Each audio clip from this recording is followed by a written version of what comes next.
మన ప్రభువును మన రక్షకుడైన యేసుక్రీస్తు శ్రేష్టమైన నామములో కూడి ఉన్న మీ అందరికీ నా హృదయపూర్వకమైన వందనాలు చెల్లిస్తున్నాను. ప్రతిరోజు జరుగుతున్నటువంటి పరిస్థితులను ఆలోచన చేస్తూ ఉంటుంటే కొంచెం భయమేస్తూ ఉంది. ఎందుకు ఈ మాట చెప్తున్నానంటే, ప్రపంచ స్థితి నానాటికి కూడా భయం కలిగించే విధంగా మారుతుంది. ఒకవైపు ప్రపంచ స్థాయిలో యుద్ధాలు అవి మనకేం తెలియపరుస్తున్నాయి అని ఆలోచన చేస్తే ప్రభు యొక్క రాకటికి సూచనగా ఉన్నాయని అర్థమవుతూ ఉన్నాయి. మత్తయి సువార్త 24వ అధ్యాయంలో ఆయన రాకటికి సూచనల గురించి ప్రభు మాట్లాడేటప్పుడు దేశాల మీదకి దేశాలు ఇప్పుడు మనం ఏమైతే చూస్తున్నామో, ఏదైతే బలమైందో, ఏదైతే బలహీనమైందో, బలస్థుడు బలహీనమైనటువంటి వ్యక్తి మీదే దాడి చేస్తాడు. తద్వారా ఓడిపోయిన వ్యక్తిని గుప్పెట్లోకి తీసుకుంటాడు. ఇది మనం కొంచెం ఆత్మీయమైన జీవితానికి కూడా అన్వయించుకోవచ్చు. మనము సాతానికి బలం చేకూర్చినప్పుడు వాడు మన మీద పెత్తనం చేయటానికి అవకాశం ఉంటుంది. మనము సాతానుని జయించినప్పుడు వాడి మీద మనం పెత్తనం చేయగలుగుతాం. కాబట్టి ప్రతి ఒక్కరం కూడా మన ఆత్మీయ స్థితిని ప్రతిరోజు కూడా అంచనా వేసుకుంటూ మన దినాల్ని గడపాల్సిన అవసరమై ఉంది అనేది ఒక మాట గుర్తు చేస్తున్నటువంటి విషయం. సరే, ఈ పగటి వేళల్లో కూడి ఉన్న మనమందరం కూడా ఒకసారి మత్తయి సువార్త 6వ అధ్యాయం 16వ వచనం నుండి 18 వచనాల వరకు ఉన్న భాగాన్ని నేను చదువుతాను. ఒకసారి బైబిల్ గ్రంథాలు ఉన్న వాళ్ళందరూ కూడా తీసి చూడాల్సిందిగా మీకు మనవి చేస్తున్నాను. మీరు ఉపవాసము చేయనప్పుడు వేషధారుల వలె దుఃఖాముఖులై ఉండకుడి. తాము ఉపవాసము చేయుచున్నట్లు మనుషులకు కనపడవలనని వారు తమ ముఖములను వికారము చేసుకుందరు. వారు తమ ఫలము పొంది ఉన్నారని నిశ్చయముగా మీతో చెప్పుచున్నాను. 17వ వచనం, ఉపవాసము చేయుచున్నట్టు మనుషులకు కనపడవలనని కాక రహస్యమందున్న నీ తండ్రికే కనపడవలనని నీవు ఉపవాసము చేయనప్పుడు నీ తల అంటుకొని నీ ముఖము కడుక్కొనుము. అప్పుడు రహస్యమందు చూచుచున్న నీ తండ్రి నీకు ప్రతిఫలం ఇచ్చును. దేవుడు చదివిన మాటల్ని మన వినికిడిలో ఆశీర్వదించులాగున చిన్న ప్రార్థన చేసుకుందాం. అందరూ తల వంచి కళ్ళు మూసుకున్నట్లు చిన్న ప్రార్థన. తండ్రి, నీకు వందనాలు. మేము చదువుకున్నటువంటి వాక్య భాగంలో నుంచి మీరు మాతో మాట్లాడండి. ప్రభా, తెరవబడిన హృదయాలు ఇవ్వండి. నా మాటలుగా కాకుండా ప్రజలు నీ మాటలుగా విని దీవించబడినట్లు సహాయం చేయండి. శ్రేష్టమైన లోతైన విషయాలు మేము తెలుసుకోబోతున్నాం. ప్రభా, ఇది మా జ్ఞానం సరిపోదు, నా జ్ఞానం అసలే సరిపోదు నీ మాటలు వివరించటకు. నాలో నీవుండి నీ ప్రజలతో చక్కటి ఉపదేశాన్ని బోధింపచేయండి. వినివారికి ఆ మాటలు ఆశీర్వాదకరంగా మార్చమని యేసు నామమున అడుగుతున్నాం తండ్రి, ఆమేన్. మరొకసారి కూడి ఉన్న మీ అందరికీ నా హృదయపూర్వకమైన వందనాలు చెల్లిస్తున్నాను. మనం చదువుకున్నటువంటి వాక్య భాగం కొంచెం ప్రత్యేకమైనటువంటి విషయం. ఈ 3 వచన భాగాలకి మనం ఒక అంశాన్ని ఏదైనా పెట్టాల్సి వస్తే నేను దానికి ఇలాగా పెట్టాలని అనుకుంటూ ఉన్నాను. ఎటువంటి పరిస్థితుల్లో ఉపవాస ప్రార్థన పనికొస్తుంది, లేకపోతే ఉపవాస ప్రార్థన తీసుకొచ్చే 4 శ్రేష్టమైనటువంటి లాభాలు. ఎప్పుడు మనం ఉపవాస ప్రార్థన చేయాలో ఆ చేసేటటువంటి ఉపవాస ప్రార్థన ద్వారా మనకు వచ్చేటటువంటి ఒక 4 లాభాల గురించి నేను ఈ పూట మాట్లాడాలనుకుంటున్నాను. దానికి ముందుగా ప్రభువు మన జీవితంలో కోరుకున్నటువంటిది ప్రాముఖ్యమైనటువంటి విషయం ఏంటి అని అంటే, విరిగి నలిగినటువంటి హృదయం. నేను బైబిల్ గ్రంథాన్ని చదువుతున్నప్పుడు ఇది ఎప్పుడు సాధ్యపడుతుంది అని అన్నప్పుడు, ఎక్కడైతే ఉపవాసం ఉంటుందో, ఏ వ్యక్తి అయితే ఉపవాస ప్రార్థన చేయటానికి అలవాటు పడతారో అక్కడ విరిగి నలిగినటువంటి హృదయం ప్రభువు అనుగ్రహిస్తాడు అనేది నేను తెలుసుకున్నటువంటి విషయం.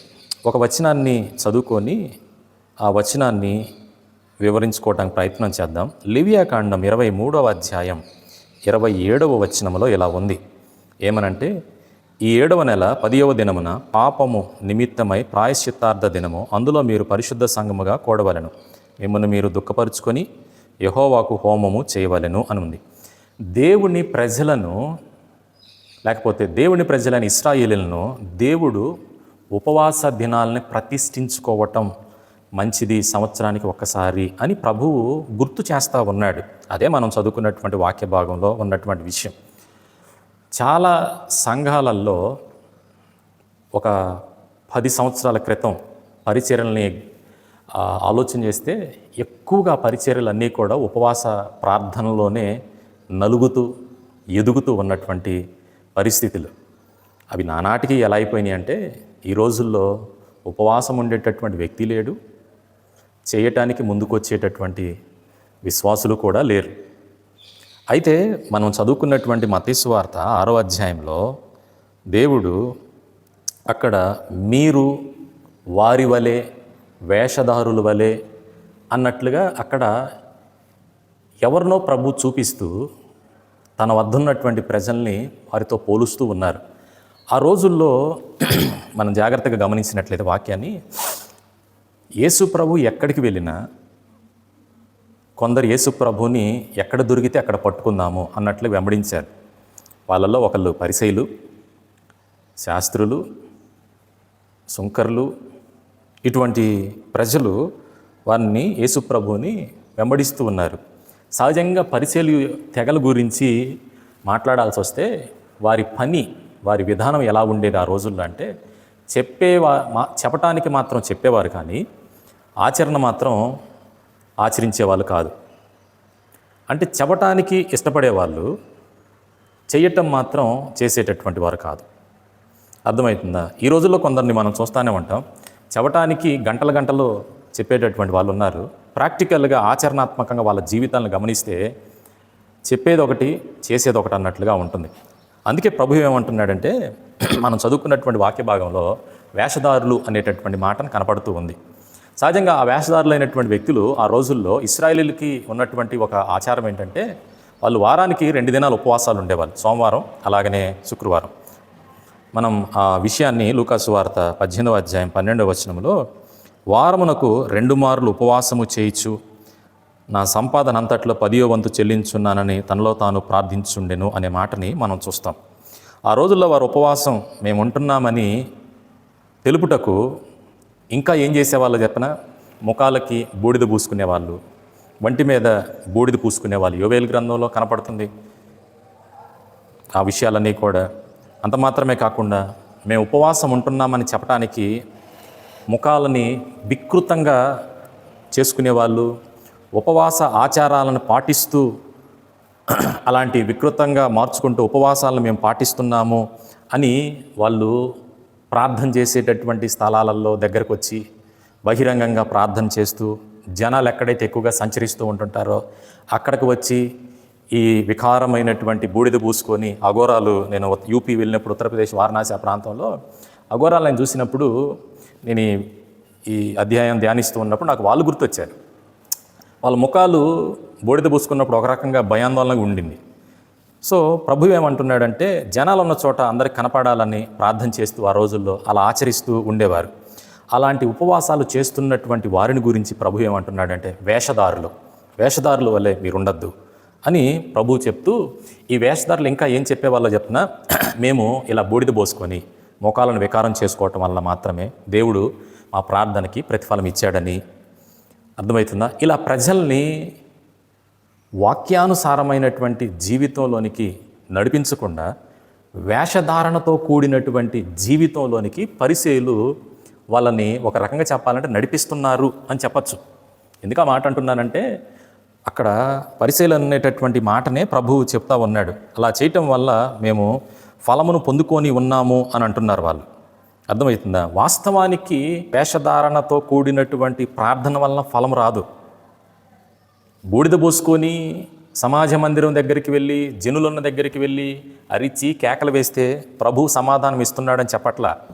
మీ రహస్యమందు మీ తండ్రి చూచున్నట్లుగా మీరు తలుపులు వేసుకొని ప్రార్థన చేయండి. నువ్వు చేసేటటువంటి ఉపవాసం ఎలా ఉండాలి అని అంటే ప్రభువుకు మాత్రమే కనపడాలి. నీ ప్రార్థన ప్రభు చెవులకు మాత్రమే వినపడాలి. ఈ రోజుల్లో గమనిస్తే యూట్యూబ్ ఆ మధ్యకాలంలో ఓపెన్ చేస్తే 40 రోజులు ముగింపు కూడికకి ప్రజలారా మీరు తరలి రండి అని ఒక పెద్ద వాల్ పోస్టర్లు వేసి దానికి తోడు బస్సు రూటు ఎక్స్ప్లెయిన్ చేస్తా, ట్రైన్ రూటు ఎక్స్ప్లెయిన్ చేస్తా, వేలాదిగా మీరు తరలిరండి అని అంటూ ఉన్నారు. ప్రభు కోరుకున్నటువంటి ఉపవాసం అది కాదు బైబిల్ గ్రంథంలో. ఇలా చెప్తున్నప్పుడు బహుశా మీరు నన్ను అడగచ్చు, మరి మనం కూడా ఉపవాస ప్రార్థన చేస్తున్నాం కదా, మరి దాన్ని ఏమంటారు అని అనొచ్చు. బహుశా ఈ మాట అంటే ఖచ్చితంగా మీకు అది కూడా రావచ్చు. మరి మనం సంవత్సరాంతంలో చేస్తున్నాం, మన దగ్గర కూడా వందల్లో వస్తున్నారు కదండి. అంటే శుద్ధీకరణ ఉపవాసం మనం చేస్తుంది. అంటే సంవత్సరం అంతట్లో ఎక్కడో చోట మనం పొరపాటు చేస్తున్నాం. చివరి 3 రోజుల్లో, చివరి 7 రోజుల్లో మనల్ని మనం కడుక్కుంటున్నాం, అందరం కూడా ఒక చోట కూడుకొని. అర్థమవుతుందా? ఇది ప్రభువు ఇచ్చినటువంటి దర్శనం ఈ సేవా పరిచర్యలకి, దైవజనులకి. కాబట్టి దైవజనులకి ఇచ్చినటువంటి ఆ దర్శనాన్ని మనం కంపల్సరీగా ఖచ్చితంగా మనం లోబడి చేయాల్సిందే. అంతేగాని మనం యూట్యూబ్లో పెట్టుకొని పెద్ద పెద్ద అడ్వర్టైజ్మెంట్లు ఇచ్చి ముగింపు కూడక ప్రజలారా తరలిరండి అని ఏ రోజు ఎక్కడ ఈ పరిచర్యలు ప్రారంభమైన ఇన్ని సంవత్సరాలు ఎక్కడా కూడా మనం చేయలేదు ఆ పని. అర్థమవుతుందని అనుకుంటున్నాను. నేడు ప్రజలు ఉపవాసం అయితే ఉంటున్నారు, కానీ అర్థం లేనటువంటి ఉపవాసాలు చేస్తున్నారని అనిపిస్తుంది నాకు కొన్నిసార్లు. ఉపవాసాలు అయితే ఉంటున్నాం, కానీ వారు దేని కొరకు ఉపవాసాలు చేస్తున్నారన్నది వారి దగ్గర జవాబు లేదు. ఏ ఉద్దేశంతో ఉపవాసాలు చేస్తున్నారు అనేది కూడా వాళ్ళకి తెలియదు. కొంతమందికి ఉపవాసాలంటే ఉపవాసాలుగా అక్కడ ఉపవాసాలు చేస్తారు, బాగుంటుంది, ఉదయం మధ్యాహ్నం సాయంత్రం ప్రార్థన ఉంటుంది, వెళ్ళిపోవచ్చు అనే ఉద్దేశంతో వస్తున్నారు. కానీ ఉపవాసం యొక్క ఉద్దేశం ఏంటి అనేది ప్రజలు తెలుసుకోకుండానే వస్తున్నారు. మరికొందరైతే ఉపవాసం అని చెప్పి ప్రార్థన చేయకుండా, దేవుని సన్నిధిలో గడపకుండా పనికి వెళ్ళేటటువంటి వాళ్ళు కొంతమంది ఉన్నారు. అర్థమవుతుందా? భర్తలు అంటారు, ఏం ఆయన అన్నం తినలేదు ఏంటంటే, నేను ఈరోజు ఉపవాసం అండి. అదేనమ్మా ఉపవాసం అంటే మరి ఇంట్లో కూర్చొని ప్రార్థన చేసుకోవాలే కదా అని అంటే దానికి జవాబు ఇవ్వరు. పనికి వెళ్తారు, పని వాళ్ళతో పని చేయిస్తూ ఉంటుంటారు, వ్యాపారాలు చేసే వాళ్ళు ఉన్నారు ఉపవాసం ఉండి, కూలి పనులకు వెళ్ళే వాళ్ళు ఉన్నారు, 300 350 వస్తే ఆర్థిక లావాదేవీలు నడిపే వాళ్ళు ఉన్నారు, ఉపవాసం ఉండి గొడవపడే వాళ్ళు ఉన్నారు, తగాదాలు పెట్టుకునే వాళ్ళు ఉన్నారు. ఇలా చాలామంది ఉపవాసాల యొక్క ఉద్దేశం ఏంటి అనేది తెలుసుకోకుండా రకరకాలైనటువంటి పనుల్ని చేస్తూ ఉన్నారు ఈ రోజుల్లో. లేకపోతే ఇలా చెప్తాను, ఉపవాసం ఉండి ఇటువంటివి చేస్తే ఏమి లాభం వస్తుందో ఆలోచన చేయండి. పనికి వెళ్తున్నావు, ఉపవాసం ఉండటం వల్ల ఏం ప్రయోజనం? గొడవలు పెట్టుకుంటున్నావు, ఉపవాసం ఉండి ఏం ప్రయోజనం? వ్యాపారాలు చేస్తున్నావు, ఉపవాసం ఉండి దానివల్ల ఏం ప్రయోజనం? అందుకే యెషయా గ్రంథంలో 58వ అధ్యాయం 3 నుండి 5 వచనాలలో మీ కొరకు నేను ఆ వాక్య భాగాన్ని చదివి వినిపించాలనుకుంటున్నాను. చూడండి, యెషయా ప్రవక్త ఇటువంటి వాటిని గురించి, ఇటువంటి ఉపవాసాల గురించి ఏమంటున్నాడో. మేము ఉపవాసం ఉండగా నీవెందుకు చూడవు? మేము మా ప్రాణములను ఆయాసపరుచుకొనగా నీవెందుకు లక్ష్య పెట్టవు అని అందరూ. మీ ఉపవాస దినమున మీరు మీ వ్యాపారములు చేదురు, మీ పనివారి చేత కఠినమైన పనిని చేయించుదురు. మీరు కలహపడుచు, వివాదము చేయించు, అన్యాయముగా గుద్దులాడుచు ఉపవాసం ఉందరు. మీ కంఠధ్వని పరమునకు వినపడునట్లుగా మీరిప్పుడు ఉపవాసం ఉండరు. అట్టి ఉపవాసము నాకు అనుకూలమా? మనుష్యుడు తన ప్రాణమును బాధపరుచుకొనవలసిన దినము అటిదేనా? ఒకడు జంబు వలె తల వంచుకొని, గోనెపట్ట కట్టుకొని, బూడిద పరుచుకొని కూర్చుండుట ఉపవాసమా? అట్టి ఉపవాసం యెహోవాకు ప్రీతికరమని మీరు అనుకుందురా? అర్థమవుతుందా దేవుడు ఏం చెప్తున్నాడో? ఉపవాసం అని చెప్పి వ్యాపారాలు చేయటం, ఉపవాసం అని చెప్పి గొడవలు పడటం, ఉపవాసం అని చెప్పి కూలి పనులకు వెళ్ళటం, ఉపవాసం అని చెప్పి ఒంటి మీద బూడిద పోసుకొని, చాప వేసుకొని, పెద్ద పెద్ద బిల్డప్లు ఇయటం, ప్రజలారా తలరండి అంటాం, పెద్ద పెద్ద పోస్టర్లు వేసుకొని, ఇట్టి ఉపవాసం దేవునికి అనుకూలమా అనేటటువంటి మాట అక్కడ ప్రశ్నార్థకరంగా ఒక సింబల్ ఉంది చూడండి. దేవుడికి అట్టి ఉపవాసం అనుకూలం కాదు అని అంటున్నాడు ప్రభు. అర్థమవుతుందా? కాబట్టి మనం జాగ్రత్తగా ఆలోచన చేయాలి మన ఉపవాసం చేసేటప్పుడు. ఆ మధ్యకాలంలో మీరు కొంచెం సీరియస్గా ఉన్నారు కాబట్టి ఒక జోక్ చెప్పాలనుకుంటున్నాను. నా పరిచర్యలో నాకు ఎదురైన ఒక అనుభవం. ఆ మధ్యకాలంలో నన్ను ఒక ఆమె 40 రోజులు ఉపవాసాలు ఉంది. నన్ను ముగింపు కూడికి నేను స్పీకర్గా రమ్మన్నారు నన్ను. సరే, నేను సహజంగా ఎక్కడ ఉన్నా కానీ నేను ఎవరు రమ్మన్నా కానీ నేను మీటింగ్ మొదలయ్యే ముందే నేను వెళ్ళిపోతాను. 7 అటు ఇటుగా వెళ్ళిపోయాను. నేను అక్కడికి వెళ్ళిన తర్వాత నాకు కొంచెం ఆసక్తి అనిపించిన ఒక 2-3 విషయాలు ఏంటంటే, ఉపవాసం ఉన్నామా తలస్నానం చేసి అలా కుర్చీలో కూర్చుంటే 2 కాళ్ళ దగ్గర 2 మహాతల్లులు కూర్చొని కాళ్ళు ఒత్తుతా ఉన్నారు. ఇంకొక ఆమె ఏమో కూరగాయలు తరుగుతూ ఉంది. ఇంకొక 2 మగవాళ్ళేమో పెద్ద పెద్ద డేశాలు పెట్టి అన్నం కూరలు వండుతూ ఉన్నారు. ఇదేదో కొంచెం తేడాగా ఉందని అనుకొని నేను ఆ సంఘంలో నాకు కొంచెం పరిచయం ఎక్కువగా ఉన్న ఆయన్ని పిలిచి, ఏంది హడావిడి అని అన్నాను. నేను పరిచయం చేస్తున్నామయ్యా ఆమెకి అని అన్నారు. ఈ వంటలో కూరగాయలు నాకు అర్థమవుతుంది, ఏందది 2 కాళ్ళ దగ్గర 2 కూర్చొని కాళ్ళు ఒత్తటం అని అన్నాను నేను. అయ్యా నిన్న 39వ రోజు కదా, దేవుడు ఒంటి మీదకి వచ్చాడయ్యా. ఒంటి మీదకి వచ్చి నా కుమార్తె 40వ రోజు ఉపవాసం దిగుతున్నప్పుడు, నా పిల్లలారా నా మాటకి మీరు చెవియొగ్గి ఆలకించి, నా కుమార్తె దినదినము నానాటికి బలహీనపడిపోతూ ఉంది, తను చెప్పింది మీరు ఖచ్చితంగా లోబడి పనిచేస్తేనే నేను మీ పక్షం ఉంటాను, ఆ పరిచర్యకి ప్రతిఫలం ఇస్తాను అని దేవుడు మాట్లాడాడంట. అర్థమైందా మీకు? ఆ మాట అనగానే నాకు కొంచెం నవ్వొచ్చింది.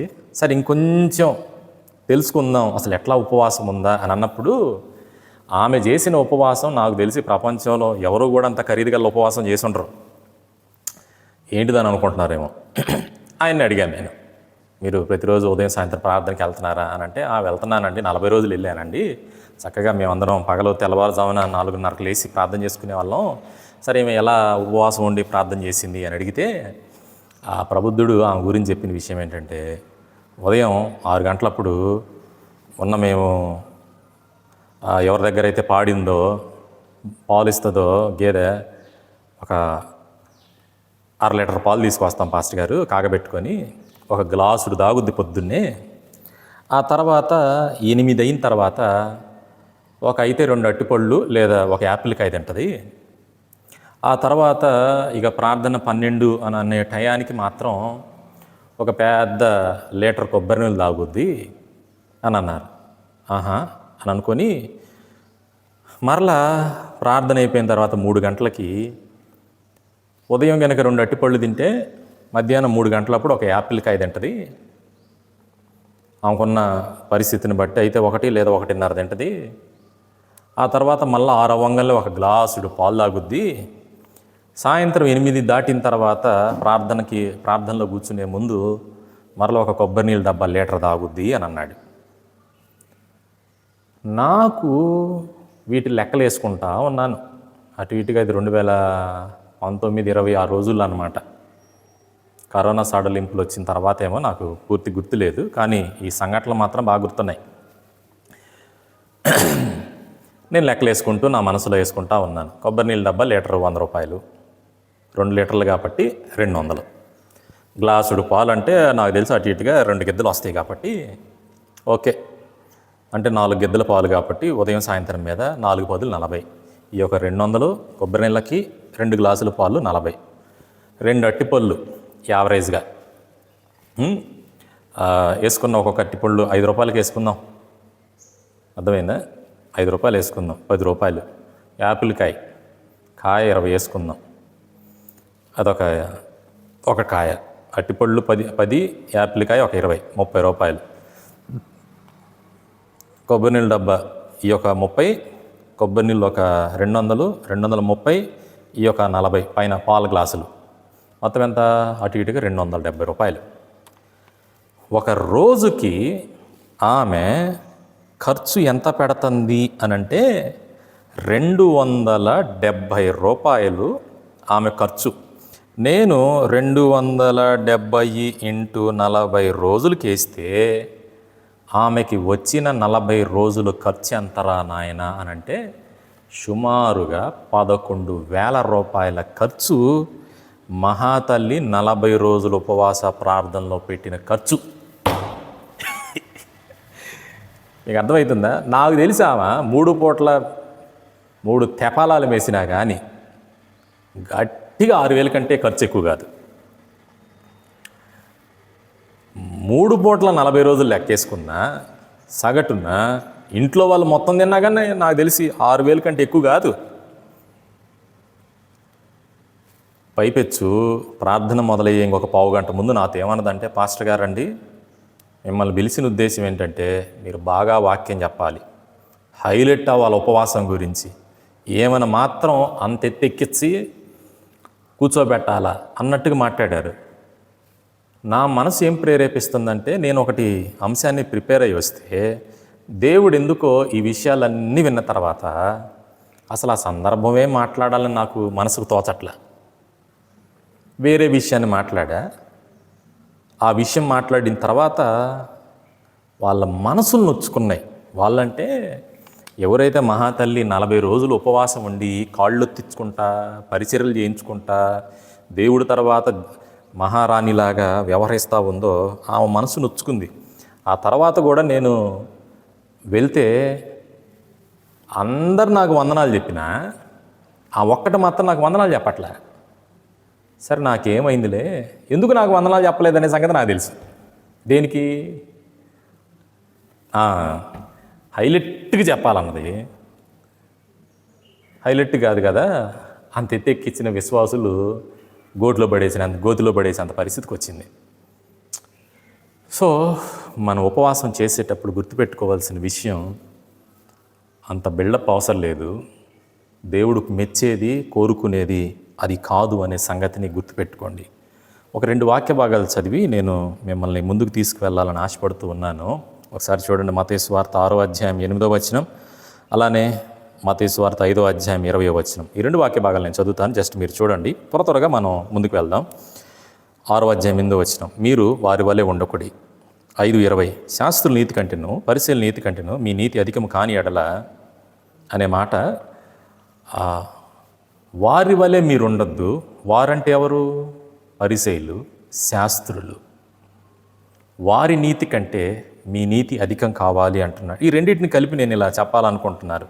మీరు వారి వల్లే ఉండకూడదు అనంటే, వారు చేసినట్లుగా ప్రార్థన కానీ, వారు చేసినట్లుగా ఉపవాసాలు కానీ, వారు ఆచరించే విధానాలలో ఆచరించడం కానీ ప్రభువు అంటున్నాడు వారి వలె మీరుండద్దు. అర్థమవుతుందా?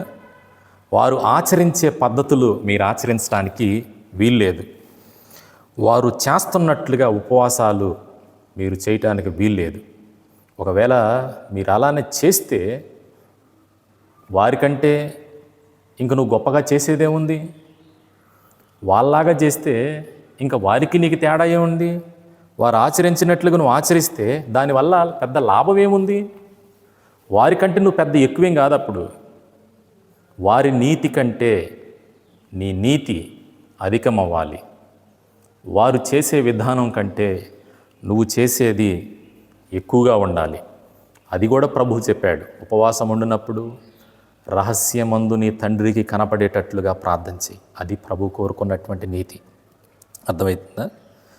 నిన్న మధ్యకాలంలో ఒక వ్యక్తి ఉపవాసాల గురించి మాట్లాడుతూ ఏమంటున్నాడంటే, ఈ రోజుల్లో మనం ఉపవాసాలు చేయాల్సినటువంటి అవసరం లేదు, అందుకు యేసు ప్రభువే సాక్ష్యం అని చెప్తూ, అరే ఇదేదో కొంచెం ఆసక్తిగా ఉందే, పెద్ద ఆయన యూట్యూబ్లో కాస్త కూస్తో మంచి ఫాలోయింగ్ ఉన్నాయన ఉపవాసాలు చేయాలంత అవసరం లేదని అంటున్నాడు. ఇదేంట్రా బాబు, ఇప్పటివరకు ఉపవాసాలు ఉంది వ్యర్థమేనా? నిజమండి, ఆయన అంటున్నాడు. నేను కల్పించుకుంటుంది కాదు, ఈరోజు ఆయన అన్న మాటనే నేను చెప్తున్నాను. సరే అని చెప్తూ ఆయన చూపించిన వాక్యం ఏంటిదో చెప్పనా? మత్తయి సువార్త 9వ అధ్యాయంలో 14 నుండి 15 వచనాలలో యోహాను శిష్యులు యేసు ప్రభు దగ్గరకు వచ్చి అనే మాట చూడండి ఒకసారి. 14 నుంచి 15 వచనాలు. అప్పుడు యోహాను శిష్యులు ఆయన యొద్దకు వచ్చి, పరిశీలను మేమును తరచుగా ఉపవాసం చేయుచున్నాం కానీ నీ శిష్యులు ఉపవాసం చేయరు, దీనికి హేతువేమని ఆయన అడుగ్గా, యేసు, పెండ్లి కుమారుడు తమతో కూడా ఉండు కాలమున పెండ్లి ఇంటివారు దుఃఖపడగలరా? పెండ్లి కుమారుడు వారి యొద్ద నుండి కొనుపోబడు దినము వచ్చినప్పుడు అప్పుడు వారు ఉపవాసం చేతురు. ఈ వచనం చూపించి ఆదరణకర్త రూపంలో, పరిశుద్ధాత్మ రూపంలో యేసుక్రీస్తు మన మధ్యలో ఉన్నప్పుడు వాయ్యో అని ఏడవాల్సిన అవసరం లేదు, ఉపవాసాలు ఉండాల్సిన అవసరం లేదు అని కొత్త బోధ మొదలు పెడతా ఉన్నాడు. నిజం. ప్రజలందరూ నాకు తర్వాత అనిపించింది, గుండె బాధ అనిపించిన విషయం ఏంటంటే, ప్రజల్ని ఎంత తేలిగ్గా ఆయన జ్ఞానంతో ప్రజల్ని మిస్లీడ్, తప్పుదోవ నడిపిస్తున్నాడు అని అనిపించింది. ఉపవాసం అవసరం లేదు అని బోధిస్తున్నాడు అనంటే, వాక్యం మీద పూర్తి అవగాహన లేని వ్యక్తి మాత్రమే ఉపవాసం అవసరం లేదు అని అంటాడు. మీరు బైబిల్ గ్రంథంలో జాగ్రత్తగా చదువుకుంటే ఈ మాట తర్వాత కూడా శిష్యులు ఉపవాసం ఉన్నారు, అపోస్తులు ఉపవాసం ఉన్నారు, ఇంకొంతమంది కూడా ఉపవాసాలు ఉన్నారు, ఉండి ప్రార్థన చేశారు, కనిపెట్టుకున్నారు. తప్పుడు బోధలు బయలుదేరుతున్నటువంటి దినాలలో మనం ఉన్నాం. గుర్తుపెట్టుకోవాలి, అన్నీ కూడా కరెక్ట్ కాదు. ఒక 1000 మంది 2000 మంది కూర్చున్నంత మాత్రాన వాళ్ళు ఎదుట అక్కడ కరెక్ట్ అని అనుకుంటున్నారేమో. అది సరైనటువంటి విధానం కాదు. ఉపవాసం అనేది ఆంధ్ర రాష్ట్రంలో సేవా పరిచర్యలు ప్రారంభించినటువంటి గొప్ప గొప్ప భక్తులు, గొప్ప గొప్ప మిషనరీసు నేడు క్రైస్తవ సంఘాలు ఇంతగా వర్ధిల్లాయి అని అంటే దాని వెనకాల ఒక్కొక్క గొప్ప సేవకుడు వారు చేసినటువంటి ఉపవాస ప్రార్థనలు. నేను మధ్యకాలం ఒక పుస్తకం చదివితే ఆ సేవకుడు 3 పూట్ల తిన్న రోజుల కంటే ప్రజల ఆత్మల కొరకు ఉపవాసం ఉండి ప్రార్థన చేసిన పూటలే ఎక్కువంట, దినాలే ఎక్కువంట.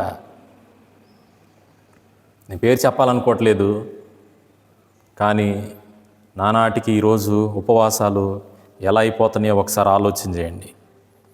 ఎంతకు మనం దిగజారుతున్నామో ఒకసారి ఆలోచన చేయండి. ఒకవైపు సంఘం సహవాసాలు గొప్ప స్థితిలోనికి వెళ్ళాయి కారణం ఏంటంటే ఆ నాయకులు తినటానికి ఉండి, అనుభవించడానికి ఉండి కూడా నశించిపోతున్న ఆత్మల కొరకైనటువంటి తపన తినకుండా ప్రభు సన్నిధిలో రాత్రులు గంటలు పూటలు రోజులు ఉపవాసం ఉండి వారు చేసిన ఆ ప్రార్థన యొక్క ఫలం ఈరోజు అది మన దాకా వచ్చిందని చెప్పాలి. ప్లీజ్ దయచేసి ఉపవాసాలు మానేసినటువంటి వాళ్ళకి కనీసం వారంలో ఒక పూటంతా అయిన దేవుని సన్నిధిలో ఉపవాసం ఉండి ప్రార్థన చేయండి. అలవాటు చేసుకోండి. నానాటికి సంఘాల యొక్క పరిస్థితి ఎలా అయిపోతుంది అని అంటే, సంఘం యొక్క పరిస్థితి 3 పూట్ల బాగా మెక్కేసి వచ్చి బల్లారాధన తీసుకునే పరిస్థితి వస్తుంది.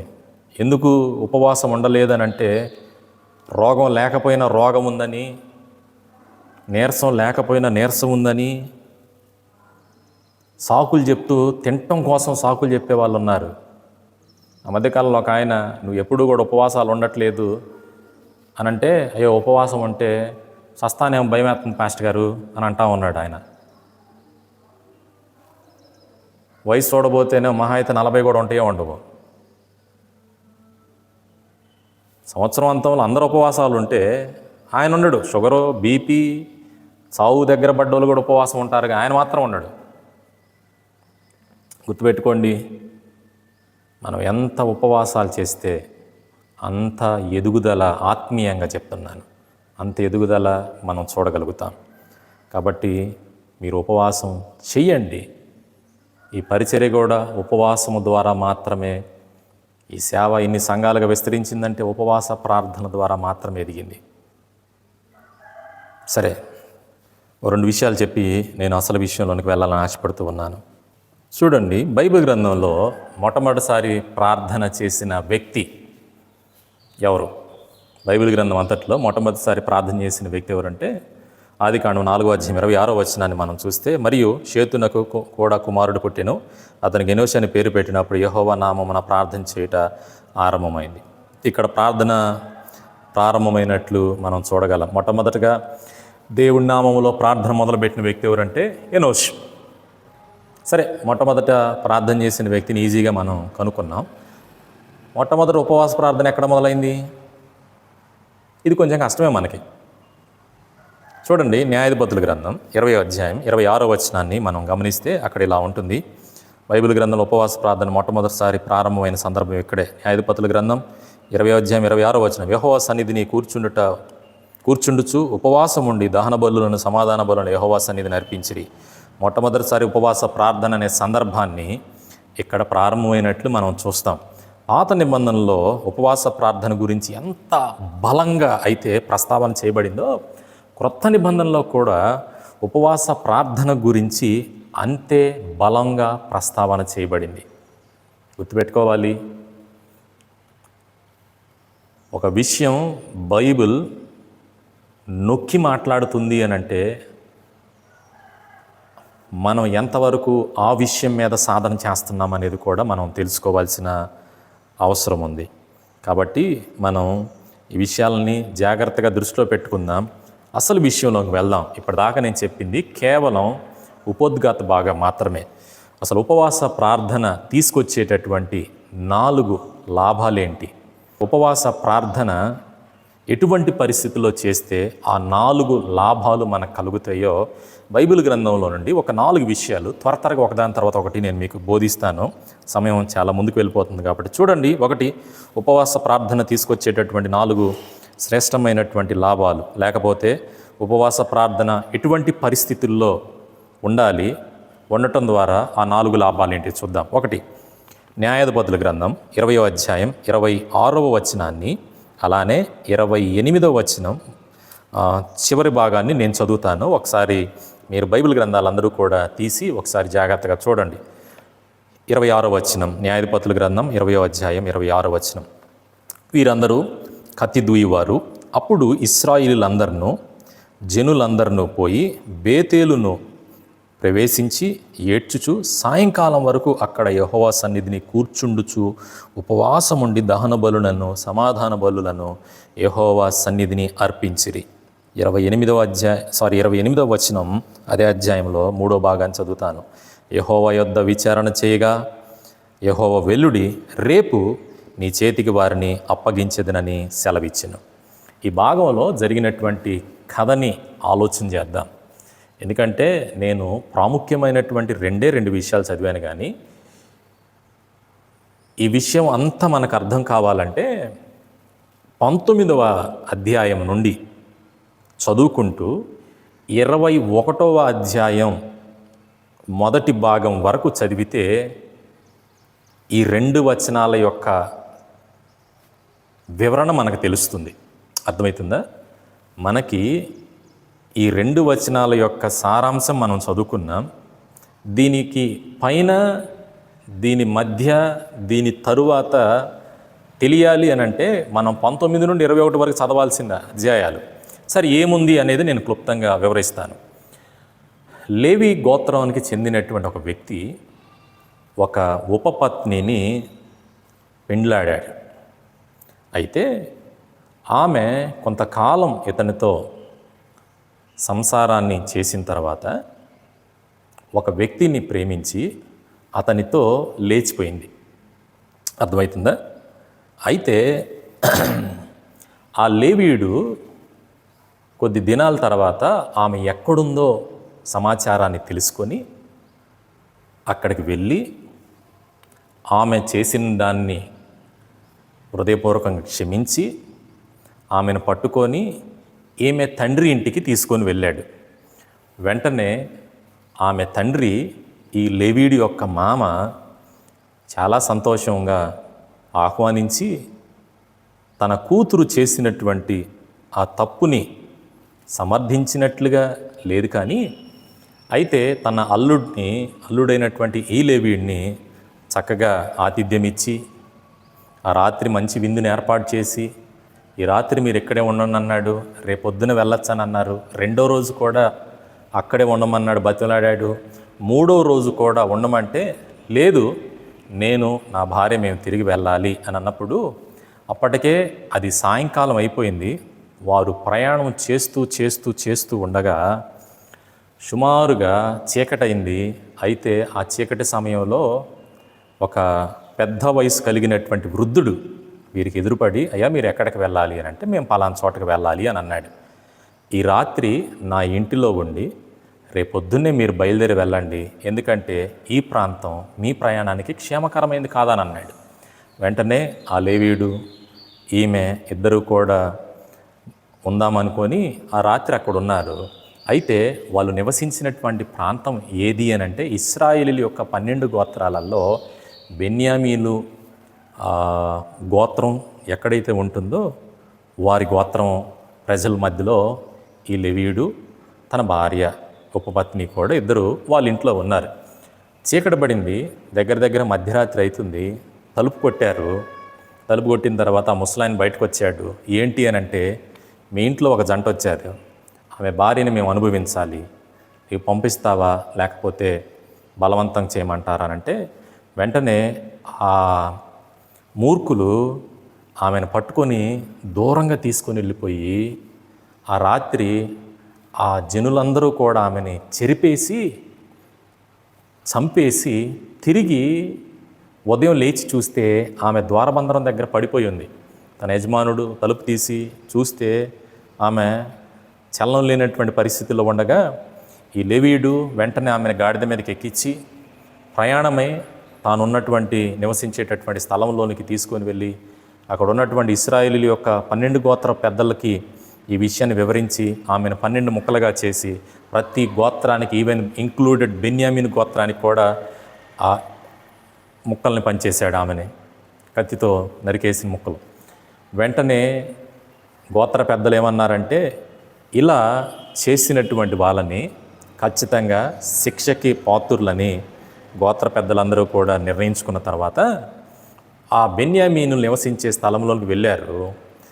మీరు వాళ్ళని మాకు అప్పగిస్తారా లేదా అని అడిగినప్పుడు బెన్యామీనులు అందరూ కూడా మేము వారిని అప్పగించడానికి ఇష్టం లేదని చెప్పి మేము మీ అందరి మీద యుద్ధానికి సిద్ధపడుతున్నాము అని అన్నారు.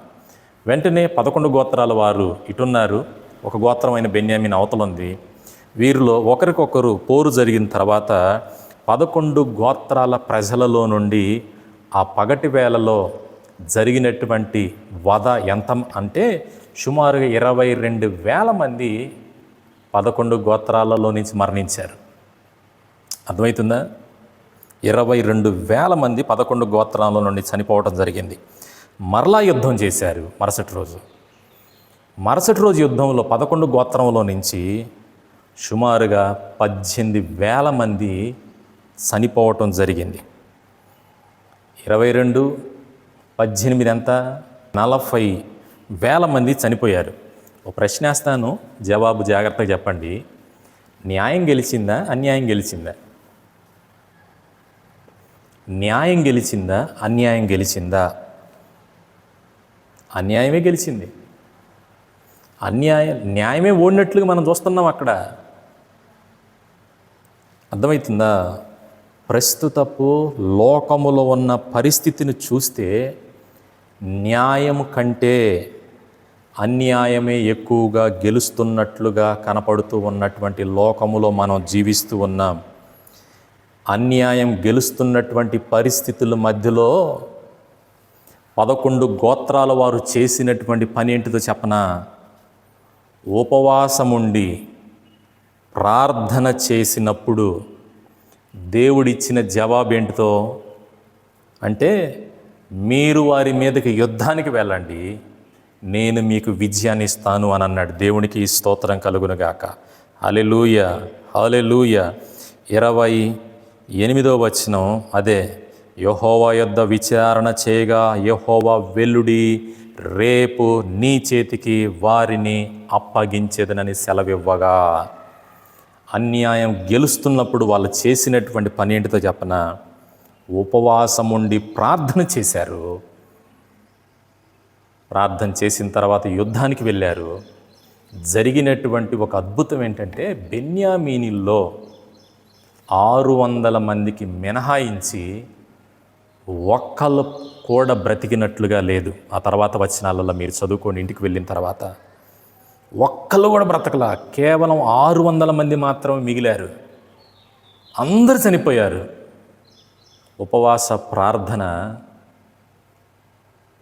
అన్యాయం మీద విజయాన్ని ఇచ్చింది. దేవునికి మహిమ కలుగునగాక. ఈ సందర్భాన్ని ఆధారం చేసుకొని ఒకటే చెప్పాలనుకుంటున్నాను.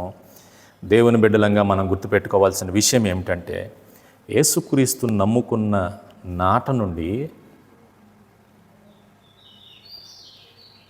మనకి న్యాయం కంటే,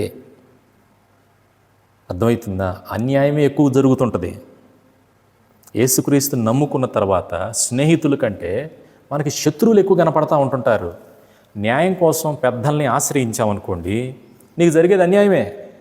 చట్టాన్ని ఆశ్రయించామనుకోండి, అక్కడ కూడా నీకు జరిగేది అన్యాయమే. జరిగిన ఆధారాలను ఎదురుపెట్టి మాకు న్యాయం చేయండి రా బాబు అని అంటే, ఆ ఆధారాలన్నింటినీ కూడా తారుమారు చేసేసి కొన్నిసార్లు నీకు అన్యాయం జరుగుద్ది కూడా. అర్థమవుతుందా? అక్కడ న్యాయం జరుగుద్ది నాకని అక్కడికి వెళ్ళామనుకోండి, అక్కడ జరగదు. ఇక్కడ జరుగుద్ది నా వాళ్ళే కదా అని ఇక్కడికి వెళ్ళామనుకోండి, ఇక్కడ కూడా జరిగేది అన్యాయమే. లేదా ఉద్యోగం చేసేటటువంటి స్థలంలో నీకు కొన్నిసార్లు అన్యాయం జరగచ్చు, నీ పిల్లలకు అన్యాయం జరగచ్చు, నువ్వు వ్యాపారం చేసే స్థలముల్లో అన్యాయం చేయొచ్చేమో. కానీ ఒక మాట చెప్తాను, ఇప్పటి వరకు నీవు న్యాయము కంటే అన్యాయాన్ని ఎక్కువ పొందుకున్నావేమో, విజయము కంటే ఓటమిని ఎక్కువ రుచి చూసావేమో, సక్సెస్ కంటే ఫెయిల్యూరే ఎక్కువ నీ జీవితంలో కనపడిందేమో. ఏ విధంగా అయితే అన్యాయము గెలుస్తూ ఉన్నప్పుడు 11 గోత్రాల వారు ఉపవాసం ఉండి ప్రార్థన చేసి అన్యాయం మీద విజయం పొందుకున్నారో, నీవు కూడా ఓడిపోతున్నప్పుడు, నష్టం కలుగుతున్నప్పుడు, అన్యాయం ఎక్కువ నీ జీవితంలో జరుగుతూ ఉన్నప్పుడు నీవు ఉపవాసం ఉండి ప్రార్థన చేయి. దేవుడు నీకు గొప్ప విజయాన్ని ఇస్తాడు. ఓటమి నుండి విజయాన్ని ఇస్తాడు. ఓటమి స్థితిలో నుండి దేవుడు నీకు గొప్ప విజయాన్ని ఇస్తాడు. Take fasting and pray. ఒకటి, ఉపవాస ప్రార్థన వలన కలిగేటటువంటి మొట్టమొదటి లాభం ఏంటి? ఎటువంటి పరిస్థితుల్లో ఉపవాసం ఉండాలి అని అంటే, ఓటమి కలుగుతున్నప్పుడు మనం ఉపవాసం ఉండాలి. Got it? ఓటమి కలుగుతున్నప్పుడు మనం ఉపవాస ప్రార్థన చేయండి, అప్పుడు దేవుడు విజయాన్ని ఇస్తాడు. రెండో దానిలోకి వెళ్దాం. మార్కు సువార్త 9వ అధ్యాయం 29వ వచనం. అందుకైన ప్రార్థన వలనే కానీ మరి దేని వలనైనను ఈ విధమైనది వదిలిపోవట అసాధ్యమని వారితో చెప్పాను. మనందరికీ ఈ కథ బాగా తెలుసు, మార్కు సువార్తలో ఉన్నటువంటిది. అర్థమవుతుందా? ఈ భాగంలో జరిగినటువంటి కథని మనం అర్థం చేసుకోవాలంటే 9వ అధ్యాయం సుమారుగా 14వ వచనం నుండి మనం చదువుకోవాలి. అక్కడ ఉన్నటువంటి సందర్భాన్ని నేను మీకు షార్ట్గా క్లుప్తంగా వివరిస్తాను. యేసు ప్రభు ఎక్కడికి వెళ్ళినా ఆయనకి ఫాలోయింగ్ చాలా ఎక్కువ. ఎందుకంటే ఆ రోజుల్లో రోగుల్ని ప్రభు దగ్గరికి తీసుకొచ్చేవాళ్ళు, వాక్యం పట్ల ఆసక్తి ఉన్న వాళ్ళు ప్రభు వద్దకు తీసుకొని వచ్చేవాళ్ళు, ప్రభు వద్దకు వచ్చేవాళ్ళు. వివిధ రకాలైనటువంటి రోగాలు వైద్యం వల్ల సాధ్యం కానటువంటివి, అంతరాల వల్ల కుదరనటువంటివి, ఏవైతే ఆ రోజుల్లో అసాధ్యంగా ఉండేవో వాళ్ళందరూ కూడా ప్రభు దగ్గర తీసుకొచ్చేవాళ్ళు. ఆయన దగ్గరికి వస్తే ఏదైనా కానీ బాగుపడుతుందంట అని. సో అలా వచ్చినప్పుడు యేసు ప్రభుకి ఊపిరి కూడా ఆడినటువంటి విధానాలు చేసేవాళ్ళు ప్రజలు. అయితే ఇక్కడ ఈ సందర్భంలో మనం గమనిస్తే, మోగదయ్యం పట్టినటువంటి తన కుమారుడికి మోగదయ్యం పడితే యేసు ప్రభు దగ్గరికి వెళ్దామనుకుంటే, యేసు ప్రభు దగ్గర జనులు ఎక్కువగా ఉండటం వలన వాళ్ళ తండ్రి ఆ కుమారుని తీసుకొని యేసు ప్రభుతో వీళ్ళు సుమారుగా ఇన్ని నెలలుగా వెంబడిస్తూ ఉన్నారు, యేసు ప్రభు దగ్గర ఏవైతే వరాలు ఉంటాయో ఖచ్చితంగా తన వెంబడించేటటువంటి శిష్యుల దగ్గర కూడా ఉంటాయి, వారి దగ్గరికి వెళ్తే నా కుమారుడు బాగుపడతాడనే ఉద్దేశంతో ఏం చేశాడంటే, తండ్రి తన కుమారుని తీసుకొని వెళ్ళాడు అక్కడికి, శిష్యుల దగ్గరికి. ఈ శిష్యులు ఏం చేశారు? యేసు ప్రభు ఎలాగైతే గద్దిస్తాడో అలా గద్దించారు. యేసు ప్రభు ఎలాగైతే ప్రార్థన చేశాడో అలా ప్రార్థన చేశారు. ఆ తర్వాత ఇది వదిలిపోకపోయేసరికే చేతులెత్తేశారు.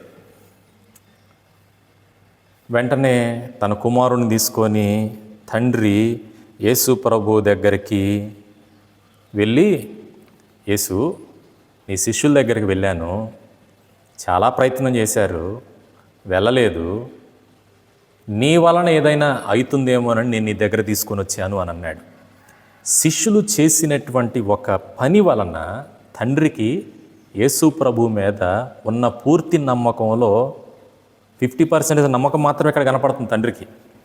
నీ వల్ల అయితే అని అంటున్నాడు. వెంటనే శిష్యుల వైపు చూసి, యేసు ప్రభు, ఎంతకాలం మిమ్మల్ని నేను వెంటబెట్టుకొని తిరగాలి, ఎంతకాలం మిమ్మల్ని బట్టి నేను ఇలా మాట్లాడాలన్నట్టుగా ప్రభు అన్నాడు. వెంటనే గద్దించగా అతనికి పట్టినటువంటి ఆ దయ్యం విలవెల్లాడించి విడిచిపెట్టి పోయినట్లుగా మనం చూస్తాం. కొంత సమయం తర్వాత శిష్యులు యేసు ప్రభుని ఆ గ్రామం దాటి వెళ్ళిపోతూ ఉన్నప్పుడు ఇంకొక గ్రామం మధ్యలో, ప్రభు, మేము ప్రార్థన చేశాం, నీవు ప్రార్థన చేశావు, అయితే అది మేము ప్రార్థన చేసినప్పుడు పోలేదు కానీ నీవు ప్రార్థన చేసినప్పుడు మాత్రమే పోయింది, ఇది ఎలా సాధ్యమైంది అని అంటే, అందుకు ఆయన ఏమంటున్నాడు తెలుసా? 29వ వచనం సందర్భం అది. అందుకు ఆయన ప్రార్థన వలనే కానీ మరి దేని వలనైనను ఈ విధమైనది వదిలిపోవట అసాధ్యమని వారితో చెప్పాను. ప్రార్థన అన్న దగ్గర ఫుట్ నోట్ అంటే కింద ఉపవాసము అని ఉంటుంది.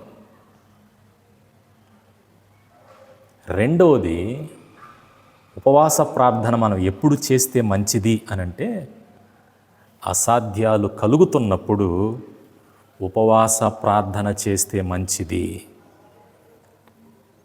అసాధ్యంగా ఉన్నప్పుడు, ఏదైతే మన జీవితానికి అసాధ్యం అనిపిస్తుందో, ఏదైతే మనకి మించి అనిపిస్తుందో, ఏదైతే నీకు వల్ల కావట్లేదు అనిపిస్తుందో, అలాంటప్పుడు టేక్ ఫాస్టింగ్ అండ్ ప్రే.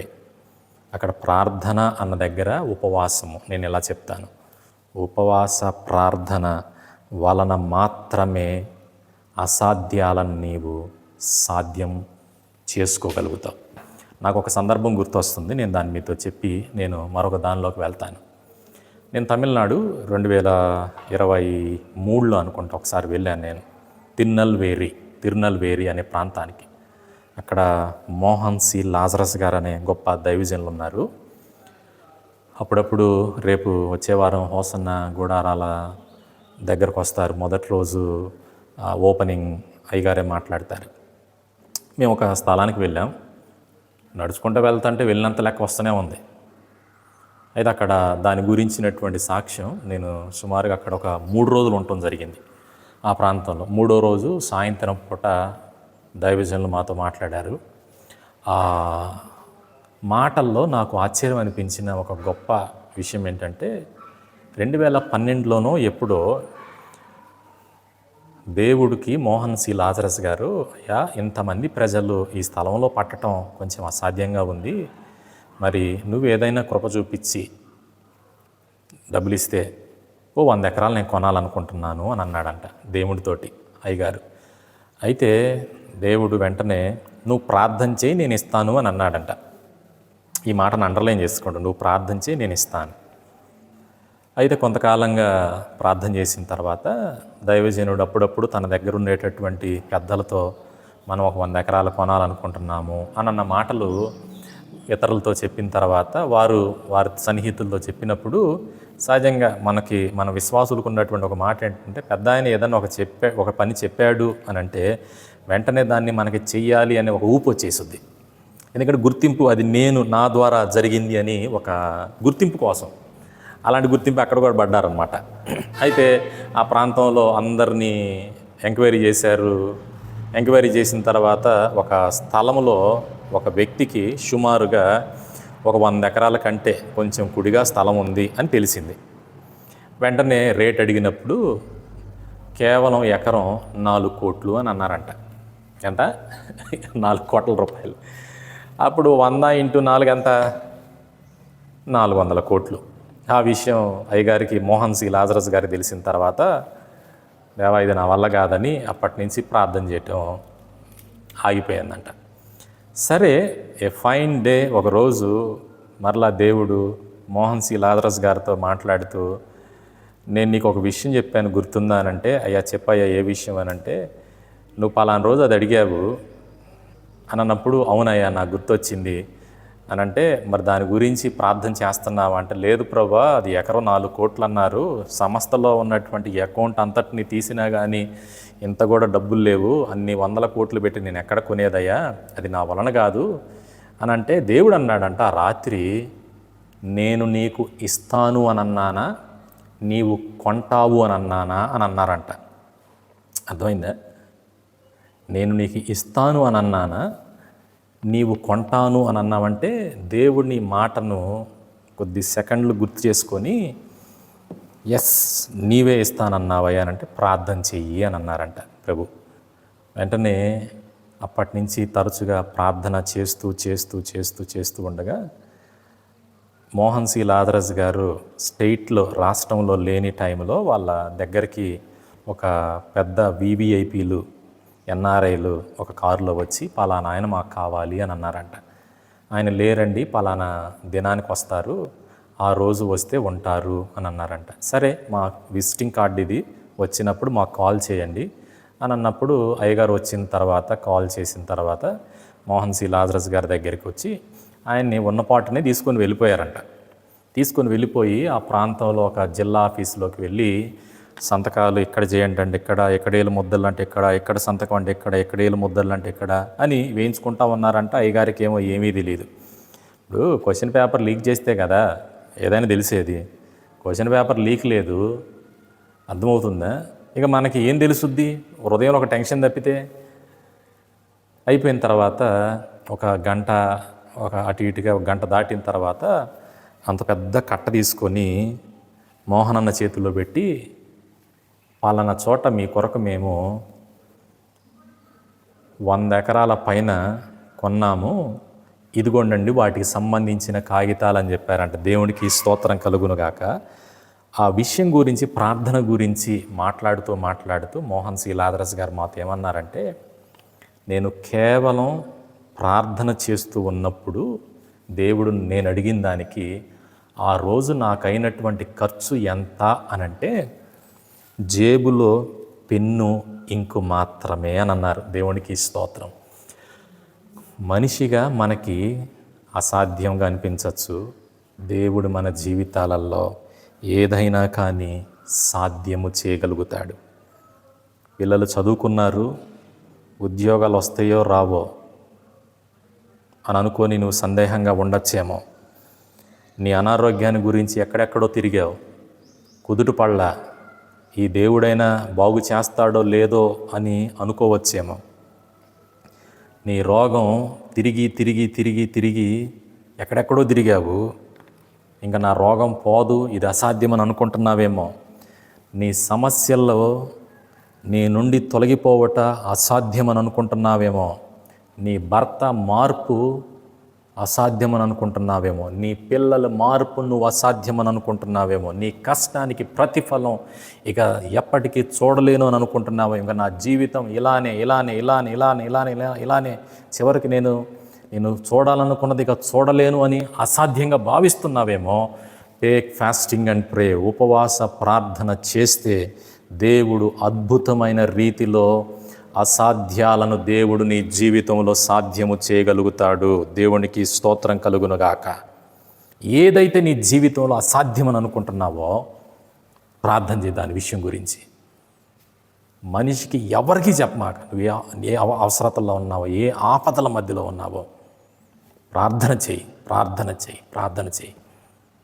దేవుడు అసాధ్యమనన్న వాటిని దేవుడు గొప్ప సాధ్యంగా మార్చగలుగుతాడు. దేవునికి స్తోత్రం కలుగునుగాక. 3వ విషయంలోకి వెళ్దాం.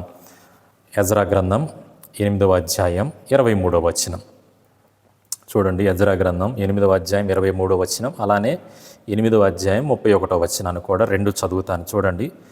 23వ వచనం ముందు, మేము ఉపవాసముండి ఆ సంగతిని బట్టి మా దేవుణ్ణి వేడుకొనగా ఆయన మా మనవి అంగీకరించెను. 31వ వచనం, మేము మొదటి నెల 12వ దినమందు యెరూషలేమునకు వచ్చుటకై ఆవాహ నది నుండి బయలుదేరగా మా దేవుని హస్తం మాకు తోడుగా నుండి శత్రువుల చేతిలో నుండి, మార్గమందు పొంచి ఉన్న వారి చేతిలో నుండి మమ్మను తప్పించినందున. దేవునికి స్తోత్రం కలుగును. అన్నిటి గురించినటువంటి భారం సేవకునికే కాదు ఉండాల్సింది. ఎజ్రా ఆ దేశపు యొక్క ప్రధానమంత్రి కాదు, ఆ దేశంలోకి సామాన్యమైనటువంటి వ్యక్తి మాత్రమే. కొన్నిసార్లు దేవుని మందిరం యొక్క పరిచర్య అనేది అందరికీ పట్టిందే. ఫ్యాన్ ఒకటి బాగోలేదు, పాస్టర్ గారే బాగు చేయించుకుంటాడులే. ఒక లైట్ వెలగట్లేదు, పాస్టర్ గారే బాగు చేయించుకుంటాడులే. ఈ వస్తువు లేదు, ఆయనే తెచ్చుకుంటాడులే. ఇది కొరతగా ఉంది, ఆయనకే పట్టింది కదా అనేటటువంటి భావన సంఘంలో ఉండటానికి వీల్లేదు. దేవుని మందిరం సమస్త జనులకు ప్రార్థనా మందిరం. అర్థమవుతుందా? ఏదైనా ఒకటి కొరతగా కనపడుతున్నప్పుడు దాని గురించి విశ్వాసులు కూడా మీరు మాట్లాడుకోండి. ఇది లేనట్టుంది, ఇది మనం తెద్దామా అని ఒక 3-4 కలిసి, అది మీకు మీ కుటుంబాలకు ఆశీర్వాదకరము అంటాను నేను. ఎజ్రా గ్రంథం అలాంటిదే. ఒక మాటలో చెప్పాలంటే ఎజ్రా ప్రధానమంత్రి కాదు, మంత్రి కాదు, రాజు కాదు, కేవలం ఒక సామాన్యమైనటువంటి వ్యక్తి. ఆ భారాన్ని ప్రభువు ఇచ్చాడు. ఆ రాజుగారితో తన భారాన్ని పంచుకున్నప్పుడు సరే అని సెలవిచ్చాడు. ఇక 8వ అధ్యాయంలోకి ఉన్నటువంటి విషయాన్ని మనం ఆలోచన చేస్తే, ఎజ్రాతో పాటు మరి కొంతమంది కూడా ప్రాకారాలు నిర్మించడానికి వెళ్దామని అనుకున్నారు. అయితే అనుకున్నప్పుడు అక్కడ ఉన్నటువంటి వాళ్ళల్లో ఒక వ్యక్తి ఏమన్నాడంటే, బాబు, మనం వెళ్తున్నటువంటి ప్రయాణం, మనం వెళ్ళాలనుకుంటున్నటువంటి మార్గంలో దొంగలు, దోచుకునేవారు మన దగ్గర ఉన్నటువంటి వస్తువులను బట్టి మనల్ని చంపే ప్రమాదం కూడా ఉంది. అర్థమవుతుందా? కాబట్టి మనం రాజుగారి దగ్గరికి వెళ్ళి, అయ్యా మాకు కొంత సైన్యం కావాలి, మేము మా ఊరు పొలిమేరల దాకా, వీరి ద్వారా మాకు కొంత ప్రొటెక్షన్ కావాలి అని అడుగుదాం అని ఎజ్రా దగ్గర ఉన్నటువంటి వ్యక్తులందరూ కూడా ఎజ్రాతో తన దగ్గర ఉన్నటువంటి ఒక వ్యక్తి చెప్పాడు. అయితే ఎజ్రాకి తెలిసినటువంటి విషయం ఏంటంటే, అక్కడ మనం తర్వాత వచనాలలో మనం చదువుకుంటే, రాజుగారి దగ్గరికి వెళ్ళి ప్రొటెక్షన్ అడగటం అనేది అవమానకరంగా భావించాడు. ఎందుకు ఎజ్రా రాజుగారి దగ్గరికి వెళ్ళి సంరక్షణ అడగటానికి అవమానకరంగా భావించాడంటే, ఎజ్రా నమ్ముకున్నటువంటి దేవుడు సంరక్షణ ఇవ్వలేనటువంటి దేవుడు కాదు. ఎజ్రా నమ్ముకున్నటువంటి దేవుడు వారిని కాపాడలేనటువంటి దేవుడు కాదు. ఎజ్రా నమ్ముకున్నటువంటి దేవుడు వారి ప్రయాణంలో వారికి రక్షణ ఇవ్వలేనటువంటి దేవుడు కాదు. ఇది కనుక నేను రాజుగారి దగ్గరికి వెళ్ళి అడిగితే నా దేవునికి అవమానం, ఇది నాకు అవమానం అని భావించి ఉపవాసం ఉండి దేవుని మీద ఆనుకున్నాడు. తన ప్రయాణం సురక్షితంగా ఉండాలని, మార్గమధ్యములో దొంగల వలన కానీ దోపిడీదారుల వల్ల కానీ ఎటువంటి హాని వీరికి కలగకుండా ఉండాలని, వారి దగ్గర ఉన్నటువంటి వెండి, బంగారము, విలువైనటువంటివి ఏవి కూడా ఎవరూ కూడా దోచుకొని వెళ్ళకుండా ఉండటం కోసం ఎజ్రా 3వదిగా ఎందుకు ఉపవాసం ఉన్నాడు అనంటే, దేవుని మీద మరింత ఎక్కువగా ఆనుకోవటం కోసం.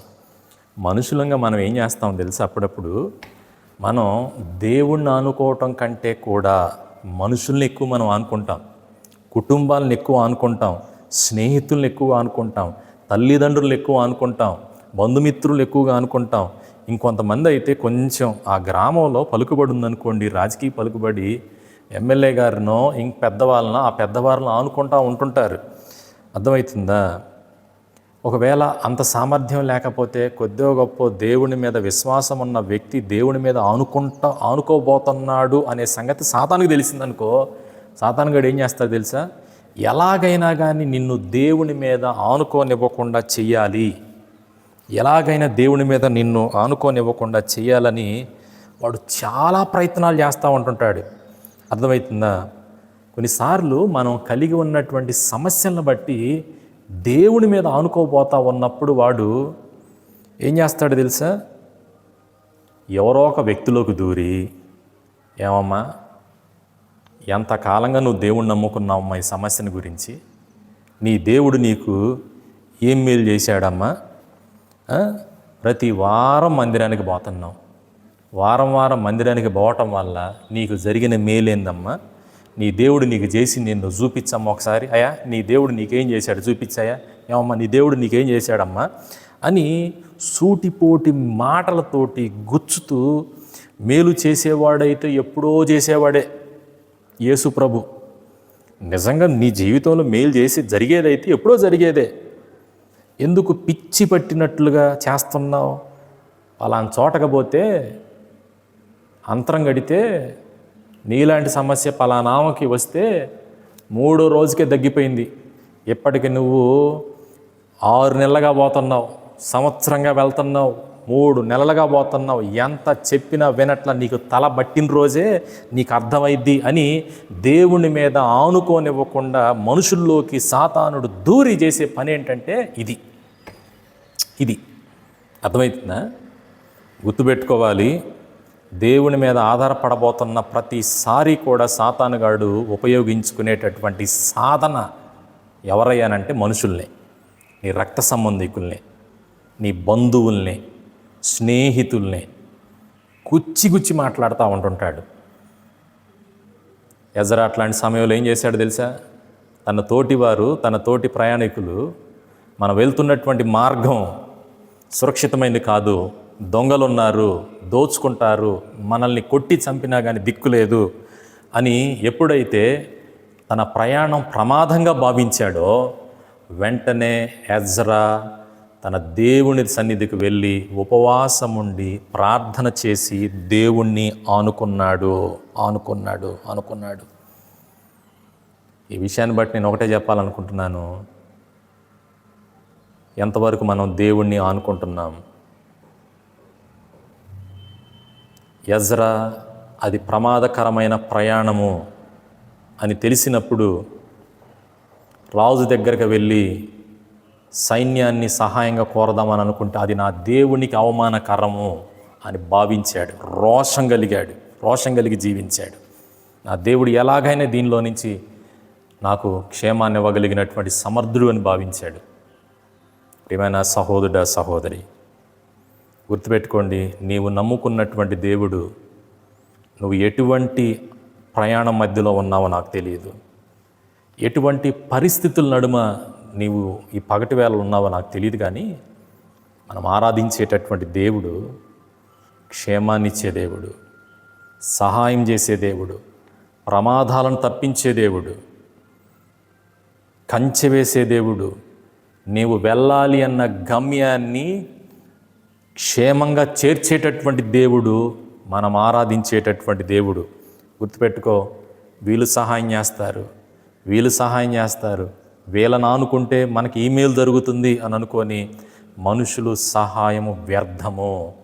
దేవుని సహాయమే శాశ్వతమైనది. దేవునికి స్తోత్రం కలుగునుగాక.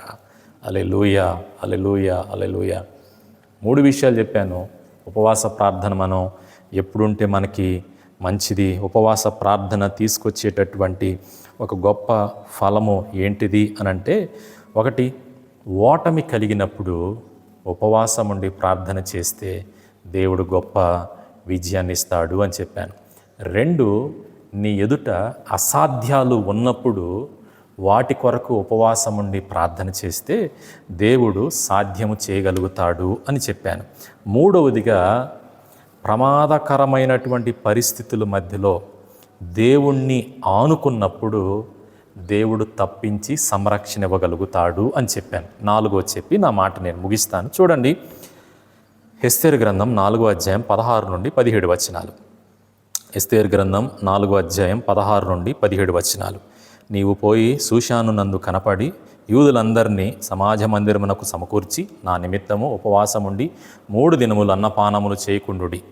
నేనును నా పనికత్తెలు కూడా ఉపవాసముందము. ప్రవేశించుటకు న్యాయ వ్యతిరేకంగా నున్నను నేను రాజు నొద్దకు ప్రవేశించుదును. నేను నశించెదను. అటువలనే మొర్దెకై బయలుదేరి ఎస్తేరు తనకు ఆజ్ఞాపించిన అంతటి ప్రకారము జరిగించెను. దేవునికి స్తోత్రం కలుగునుగాక. ఈ భాగంలో యూదులందరూ కూడా కలిసి ఉపవాస ప్రార్థన చేయడానికి కారణం మనకు అర్థమైతే ఈ వచన భాగం యొక్క సారాంశం మనకు అర్థమవుద్ది. ఎస్తేరు గ్రంథాన్ని ఉన్నటువంటి అధ్యాయాలన్నీ కూడా కలిపి ఒక చోట వేసి ఒక్క మాటను బయటికి తీస్తే దాని యొక్క సారాంశం ఏంటంటే, భక్తి కలిగిన వారికి మరియు భక్తి లేని వారికి మధ్యలో జరిగినటువంటి పోరాటమే ఈ గ్రంథం యొక్క సారాంశం. భక్తి కలిగిన వారికి భక్తిహీనుడికి మధ్యలో జరిగిన ఒక పోరాటమే ఎస్తేరు గ్రంథం యొక్క సారాంశం. అర్థమవుతుందా? నేడు భారతదేశంలో కొన్ని ప్రాంతాలలో భక్తి కలిగినటువంటి క్రైస్తవులు పెద్దల దగ్గరికి వెళ్ళి మాకు అన్యాయం జరుగుతుంది, మాకు న్యాయం చేయండి అని అడిగితే అక్కడ వాళ్ళకి ఎదురయ్యే పరిస్థితులు ఏంటిదో చెప్పనా? అన్యాయమే. నిజం. నేను ఉత్తరాది వెళ్ళినప్పుడు, నార్త్ ఇండియా వెళ్ళినప్పుడు అక్కడ ఉత్తరప్రదేశ్ యొక్క పరిస్థితులు, బీహార్ యొక్క పరిస్థితులు, ఛత్తీస్గఢ్ యొక్క పరిస్థితుల్ని గమనిస్తూ ఉన్నప్పుడు నీవు క్రైస్తవుడు అయితే చాలు, వాడే వచ్చి తంతాడు, వాడే వచ్చి నిన్ను సావు దెబ్బలు పడతాడు, వాడే వెళ్ళి కేసు పెడతాడు. అర్థమవుతుందా మీకు? నువ్వు క్రైస్తవుడు అయితే, భక్తి కలిగిన వాడు అయితే వాడే వచ్చి కొడతాడు, వాడే వచ్చి మొత్తాన్ని సర్వనాశనం చేస్తాడు, ఇల్లు గూలు చేస్తాడు, సావు దెబ్బలు పడతాడు, వాడే వెళ్ళి నీ మీద కేసు పెడతాడు. చివరికి నువ్వు ఎక్కడ ఉంటావు తెలుసా? దెబ్బల నడుమ, అన్నీ నష్టపోయిన నడుమ, జైల్లో ఓసలు లెక్కేసుకుంటూ ఉంటావు. బహుశా ఇంకా ఇది ఇప్పుడు ఈ మధ్యకాలంలో మన ఆంధ్ర రాష్ట్రంలో ప్రారంభమైంది. ఎప్పుడో ప్రారంభమైనట్టు యూపీ, ఉత్తరప్రదేశ్, బీహారు ఆ ప్రాంతాలలో క్రైస్తవ్యానికి, క్రైస్తవ వ్యతిరేకులు చేస్తున్నటువంటి ఈ మీడియాల పనులు అని చెప్పాలి. అక్కడ ఏంటంటే యాంటీ కరప్షన్ బిల్ ఒకటి ప్రవేశపెట్టారు. మేము యూపీలో వారణాసిలో అడుగుపెట్టిన తర్వాత అక్కడ ఉన్నటువంటి ఒక సేవకుడు, మీరు దయచేసి చేతుల్లో బైబిల్ పట్టుకొని బయటకు రావద్దని దండం పెట్టి చెప్పాడు మాకు. ఎందుకంటే మేము ఆ వారణాసి, ఆ గంగానది, కాశీ, ఆ గంగానది ఘాట్లో మేము ప్రేయర్ వాక్ చేయడానికి వెళ్ళాం. ఆ ప్రాంతంలో ప్లీజ్ దయచేసి మీరు బైబిల్ పట్టుకొని నడవటానికి వీల్లేదు, మీ బైబిల్ అన్నీ కూడా మీ బ్యాగుల్లోనే పెట్టేసేయండి, ఇవి ఇంక్లూడెడ్ మీ హ్యాండ్ బ్యాగ్లో కూడా పెట్టుకొని నడవద్దు అని అన్నాడు. ఏం జరుగుద్ది అని అంటే లోపల వేస్తే జైల్లో బయటకు రావడానికి చాలా కష్టం అని అన్నాడు. పరిస్థితులు నానాటికి భారతదేశంలో ఎంత హింసాకాండంగా మారుతాయో ఆలోచన చేయండి. ప్రాణాలు పోగొట్టుకుంటున్నారు సేవకులు, కాళ్ళు విరగొట్టుకుంటున్నారు, చేతులు విరగొట్టుకుంటున్నారు, నష్టపోతున్నారు ప్రాపర్టీ, ఆస్తుల్ని. ఎంత నష్టం చేయాలి అంత నష్టం చేస్తున్నారు. మాకు ఈ నష్టం జరిగింది అని ఆశ్రయిస్తే అక్కడ కూడా న్యాయం జరగనటువంటి పరిస్థితి ఈరోజు భారతదేశంలో మనం చూస్తూ ఉన్నాం. రాబోయే రోజుల్లో మన ఆంధ్ర రాష్ట్ర పరిస్థితి ఇలానే ఉంటుందని అనుకోమాకండి. దేవుణ్ణి నమ్ముకున్నప్పుడు, నువ్వు నీతిగా బ్రతుకుతున్నప్పుడు, యథార్థంగా బ్రతుకుతున్నప్పుడు ఇక్కడ నీకు ఎదురయ్యే పరిస్థితి ఏంటిదో చెప్పనా? వ్యతిరేకత, వ్యతిరేకత, వ్యతిరేకత. ఎస్తేరు గ్రంథంలో అదే మనం చూస్తాం. ఎస్తేరు గ్రంథం యొక్క సారాంశం అది. భక్తి కలిగినటువంటి వ్యక్తికి, భక్తి లేనటువంటి వ్యక్తికి జరిగిన పోరాటమే ఎస్తేరు గ్రంథం. సరే చూద్దాం, మనం జాగ్రత్తగా ఆలోచన చేస్తే. ఎప్పుడైతే దేవుని కొరకు నిలబడతారో, ఎవరైతే దేవుని యందు భయభక్తులు కలిగి ఉంటారో ఖచ్చితంగా వాళ్ళకి ఎదురయ్యేది వ్యతిరేకత అని అంటాను నేను. కొన్నిసార్లు నీవు నీతిగా బ్రతికితే, యోబు భార్యలో సాతాను దూరి రేపినట్లుగా నీ భార్యలోకి సాతాను చొరబడతాడు. అమ్మా, నీవు నీతిగా బ్రతుకుతున్నప్పుడు, యథార్థంగా జీవిస్తున్నప్పుడు మీ ఆయనలోకి సాతాను చొరబడి చేసే అట్లా ఉంటాయి. కొన్నిసార్లు భార్యాభర్తలుగా మీరు నీతిగా బ్రతుకుతూ ఉంటుంటే మీ పిల్లలు మీకు వ్యతిరేకులుగా తయారవచ్చు. మీ కుటుంబీకులు, నీవు నివసిస్తున్నటువంటి సమాజం నీకు వ్యతిరేకంగా నిలబడేటటువంటి అవకాశం ఉంటుంది. ఇటువంటి వ్యతిరేకత మధ్యలో జరిగినటువంటి ఒక గొప్ప విషయాన్ని నేను మీకు చెప్పాలనుకుంటున్నాను. వాస్తవానికి మనం చదువుకున్నటువంటి అధ్యాయంలో మనం గమనిస్తే అక్కడ యూదులలో భక్తి కలిగిన వ్యక్తి ఉన్నాడు, అతని పేరు మొర్దెకై. ఇంకొక వ్యక్తి ఉన్నాడు, ఈ భక్తి కలిగినటువంటి వ్యక్తికి వ్యతిరేకంగా నిలబడ్డ వ్యక్తి ఎవరంటే, ఆ రోజుల్లో మంత్రిగా పిలువబడుతున్నటువంటి హామాను అనే వ్యక్తి. సహజంగా యూదులు ఏ ఒక్క వ్యక్తి దగ్గర కూడా తల వంచి నమస్కరించరు. వారు తమ దేవునికి మాత్రమే తల వంచి నమస్కరిస్తారు. కానీ ఏ మనుషుని ఎదుటి కూడా వాళ్ళు సాగిల పట్టడానికి కానీ తల వంచడానికి కానీ ఇష్టపడరు. ఈ క్రమంలోనే మనం గమనిస్తే బబులోను చక్రవర్తి నెబుకద్నెజరు అంత ఎత్తు విగ్రహాన్ని నిలబెట్టి మొక్కండి సాగిలపడండి అని అంటే ఈ కారణం మీదే వాళ్ళు కూడా ఎక్కడికి వెళ్ళటానికి ఇష్టపడ్డారు? ఎక్కడికి? అగ్నిలో పడవేయబట్టడానికని ఇష్టపడ్డారు. కానీ వాళ్ళు, రాజా ఇందుని గురించి నీకు ప్రత్యుత్తరం ఇవ్వాల్సినటువంటి అవసరం లేదు, వేసుకుంటావు అగ్నిలో, వేసుకో, మా దేవుడు కాపాడితే కాపాడాడు, లేకపోతే లేదు. అలాంటి సందర్భమే ఇక్కడ హామానుకి వంచి నమస్కరించలేదని కుట్ర పన్ని మొర్దెకై మీద ఎంత కుట్ర పన్నాడు అనంటే, కేవలం వంగి నమస్కరించలేదన్న ఒకే ఒక్క కారణం మీద ఏం జరిగిందో చెప్పనా? ఉరి కంబం మీద హామాను మొర్దెకైని వేలాడు తీయాలి అని అనుకున్నాడు. మొర్దెకైని బట్టి యూదులందరినీ కూడా, ఇలాంటి యూదులు ఎంతమంది అయితే ఉన్నారో వంగి నమస్కారం చేయనటువంటి యూదులు, వారందరినీ కూడా చంపాలి అనేటటువంటి ఒక బహు కుట్ర కలిగి పడుకున్న లేచిన దీని గురించి మాత్రమే ఎలా యూదుల్ని నాశనం చేయాలని అస్సలు పనిచేస్తాం మొదలు పెడతా ఉన్నాడు. ఇటువంటి పరిస్థితుల మధ్యలో కుట్ర మొర్దెకైకి తెలిసింది. మొర్దెకై ఎస్తేరుతో మాట్లాడుతూ ఉన్నాడు. మైట్ బి ఈ కారణం మీదేమో ఇటువంటి రోజు వస్తుందనేటటువంటి దాన్ని బట్టేమో దేవుడు నిన్ను ఎస్తేరు రాజుగారికి భార్యగా పంపించాడేమో, మనల్ని కాపాడటానికి దేవుడు నిన్ను ఎన్నుకున్నాడేమో, ప్రార్థన చేయి. అయితే దేవుడు కాపాడితే కాపాడాడు, లేకపోతే లేదన్నట్టుగా ఉంది. అయితే ఎస్తేరు రాజుగారి దగ్గరికి వెళ్ళాలి, అపాయింట్మెంట్ ఇవ్వాలి రాజు తన భార్యకైనా. ఒకవేళ అది చట్టరీత్యా నేరమే రాజు దగ్గరికి సెలవు లేకుండా వెళ్ళటం. బట్ మీరు యూదులందరూ కూడా మీరు ఉపవాసం ఉండి ప్రార్థన చేయండి 3 రోజులు. నేను నా చిలికత్తెలతో కూడా, అది వ్యతిరేకమైనా కానీ నేను రాజు సమూహంలో ప్రవేశిస్తాను ఉపవాసం ముగించుకున్న తర్వాత అన్నది. ఇటువైపు ఏమో యూదులందరూ 3 రోజులు ఉపవాస ప్రార్థన చేస్తున్నారు, అక్కడేమో ఎస్తేరుతో పాటు తన చిలికత్తెలు కూడా ఉపవాసం ఉండి ప్రార్థన చేస్తూ ఉన్నారు. స్టోరీని కొంత కట్ చేస్తే జరిగినటువంటి అద్భుతం ఏంటిదో చెప్పనా? ఏ హామాన్ అయితే మొర్దెకైని, నీతిమంతుడైన మొర్దెకైని వేలాడి తీయాలి అని అనుకున్నాడు ఉరికమ్మం మీద, ఏ హామాన్ అయితే ఇలాంటి యూదులు బ్రతకకూడదు అని చంపివేయాలి అని అనుకున్నాడో, ఆ హామానే, కుట్ర బన్నినటువంటి ఆ హామానే తాను తయారు చేసినటువంటి ఉరికమ్మం మీద ఉరి తీయబడ్డాడు. దేవునికి స్తోత్రం కలుగునుగాక. హల్లెలూయా, హల్లెలూయా.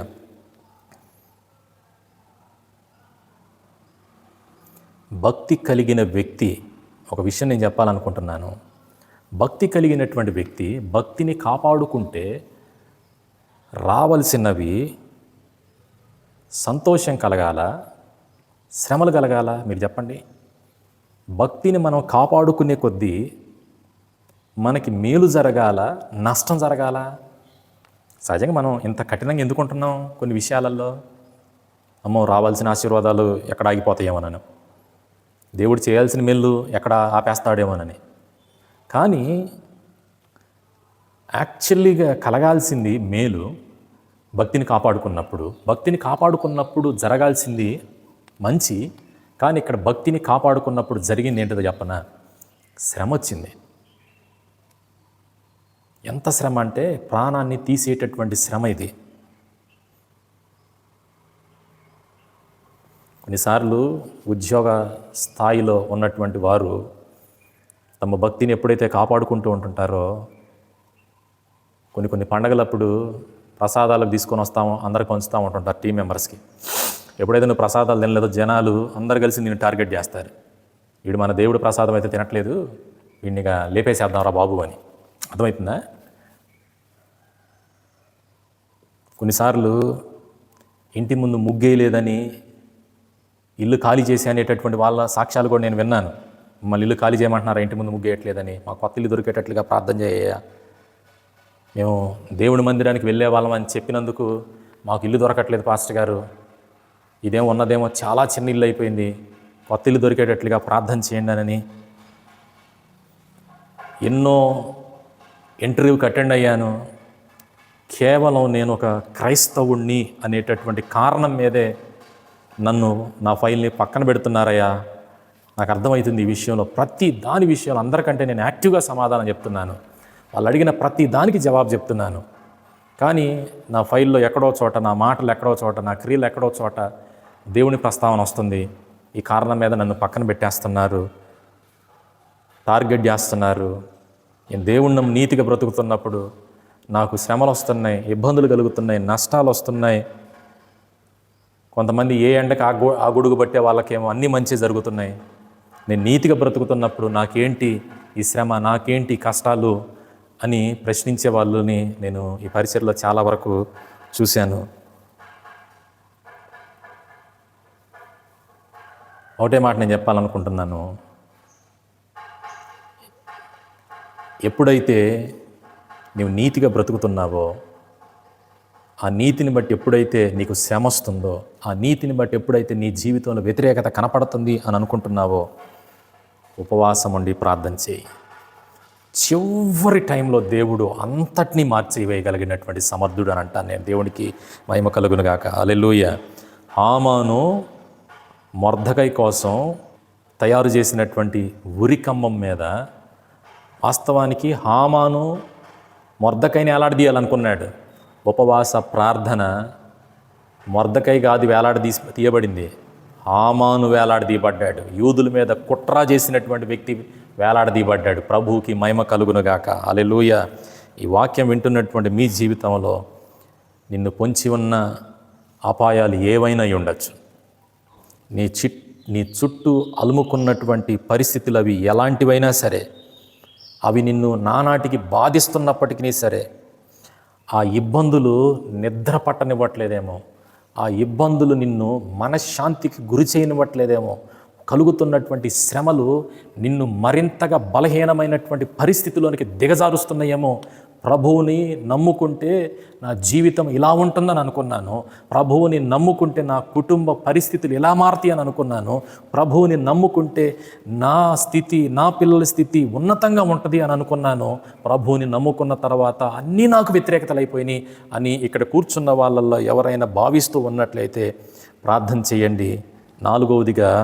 నాలుగవదిగా ఏ పరిస్థితుల్లో మనం ఉపవాసం ఉంటే అది మనకు ఆశీర్వాదకరంగా, మేలుకరంగా మారుతుందంటే, అపాయములో ఉన్నప్పుడు నీవు ఉపవాస ప్రార్థన చేయి, దేవుడు తప్పించగలుగుతాడు. దేవునికి స్తోత్రం కలుగునుగాక.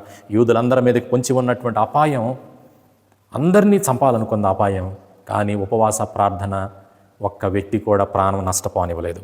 ఈరోజు నువ్వు ముగించేస్తున్నాను ఒక్క మాట చెప్పేసి, ఎటువంటి అపాయాల మధ్యలో ఉన్నా, ఎటువంటి శ్రమల మధ్యలో ఉన్నా, ఎటువంటి వ్యతిరేకత మధ్యలో ఉన్నా, ఎటువంటి నష్టాల మధ్యలో ఉన్నా, అపాయాల పరిస్థితిలో ఉన్నావా, నీవు కావచ్చు, నీ పిల్లలు కావచ్చు, నీ యజమానుడు కావచ్చు, నీ భార్య కావచ్చు, నీ కుటుంబీకులు కావచ్చు, ఈ విషయం వెళ్ళి వాళ్ళకి చెప్పండి. అపాయాల మధ్యలో ఉన్నప్పుడు ఏ విధంగా అయితే ఎస్తేరు గ్రంథంలో వారు ఉపవాసం ఉండి 3 దినాలు ప్రార్థన చేశారో దేవుడు ఆ శ్రమను తప్పించాడు. మీరు కూడా ఉపవాసం ఉండి అపాయాల మధ్యలో ప్రార్థన చేయండి, దేవుడు తప్పించగలుగుతాడు, ఉన్నతంగా నిలబెట్టగలుగుతాడు. దేవునికి స్తోత్రం కలుగునగాక. హల్లెలూయా, హల్లెలూయా, హల్లెలూయా. 4 విషయాలు ఎటువంటి పరిస్థితుల్లో ఉపవాసం అంటే మంచిది, ఉపవాసం తెచ్చేటటువంటి లాభాలు. 4 విషయాలు నేను చెప్పాను. 1, ఉపవాస ప్రార్థన ఓటమి కలిగినప్పుడు ఉపవాస ప్రార్థన చేయండి, దేవుడు విజయాన్ని ఇస్తాడు అని చెప్పుకున్నాం. 2వది, అసాధ్యాలు కలుగుతున్నప్పుడు ఉపవాసం ఉండండి. నీ వలన కావట్లేదు అని అన్నప్పుడు ఉపవాసం ఉండి ప్రార్థన చేయి, దేవుడు అసాధ్యాలని సాధ్యంగా చేస్తాడు. 3, మనుషులను నమ్ముకొని అలసిపోయావేమో. ఎజ్రా ఏ విధంగా అయితే నా దేవుడిని ఆడుకుంటే నా ప్రయాణం సురక్షితంగా ఉంటుంది అని ఉపవాసం ఉండి ప్రార్థన చేశాడో, నీవు కూడా ఉపవాసం ఉండి ప్రార్థన చేయి, దేవుణ్ణి ఆనుకుంటావు, దేవుడు నీవు చేరాల్సినటువంటి గమ్యానికి దేవుడు క్షేమంగా ఎజ్రాని చేర్చినట్లుగా చేర్చగలుగుతాడు. 4వది, అపాయాల మధ్యలో ఉపవాసం ఉండి ప్రార్థన చేయి. ఏ విధంగా అయితే యూదులందరూ ఎస్తేరు గ్రంథంలో ప్రార్థన చేశారో అపాయాలను దేవుడు తప్పించాడు. దేవుడు ఎవరైతే అపాయం కలిగించాలి అని అనుకున్నాడో అతన్నే దేవుడు తీసివేసేశాడు. నీ జీవితంలో 4వదిగా, అపాయాలు ఎవరి ద్వారా వస్తున్నా, ఫలానా వ్యక్తి ద్వారా వస్తుందని అనుకోండి, దేవుడు నీ ఉపవాస ప్రార్థన ద్వారా నీకు నష్టం చేయాలనుకున్న వ్యక్తిని దేవుడు తీసి పక్కన పెట్టగలుగుతాడు. నీకు ఇబ్బంది కలిగించాలనుకున్న వ్యక్తిని దేవుడు తీసి పక్కన పెట్టగలుగుతాడు. నీకు నష్టం చేయాలనుకున్న వ్యక్తిని దేవుడు తీసి పక్కన పెట్టగలుగుతాడు. ఈ 4 ఉద్దేశాలలో ఇక్కడున్న వాళ్ళల్లో మీరు ఎటువంటి పరిస్థితుల మధ్యలో ఉన్నారో నాకైతే తెలియదు. Take fasting and pray. దేవుడు గొప్ప కార్యాలు మీ జీవితంలో జరిగిస్తాడు. అట్టి కృపని ప్రభువు మన జీవితాలలో అనుగ్రహించునుగాక. Amen, amen, amen. దయచేసి అందరం మోకరించి ప్రార్థన చేద్దాం. దేవుడు మన జీవితంలో ఈ పూట వినిపించినటువంటి మాటలను బట్టి మనమందరము కూడా ప్రార్థన చేసుకుందాం. మోకరించగలిగిన వాళ్ళు మోకరించండి, లేకపోతే మోకరించలేనటువంటి వాళ్ళు అలానే లేచి నిలబడినట్లయితే ప్రార్థన చేసుకొని మనం సెలవు తీసుకుందాం.